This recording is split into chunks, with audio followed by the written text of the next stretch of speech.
Without Jesus, the beer to me also. And we are not Wayabi. Oh, you are no Wayabi. They say, I am not Wayabi. Wayabi. I know not count. You have a show of pie. You are catching around this.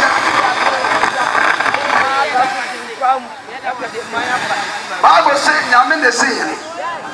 Or do I ask the word to be set or to a hen? Now, David, when you made in the sea, you don't catch it and say, Wono, Mama Wahine Netsi, now over poor or man who buy. Say, okay, kind. First Chronicles, Princess Samoma, Edicano. It's the other one watching. He moved back on ever in Numuna. We want some making.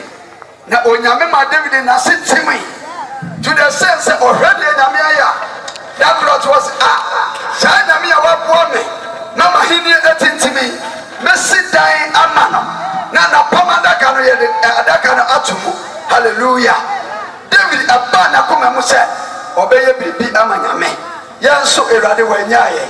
Onamotum so Abuaye. Eti ye fear Kumemua. Yabon Pasi Onyamia Oya Ahini Ura.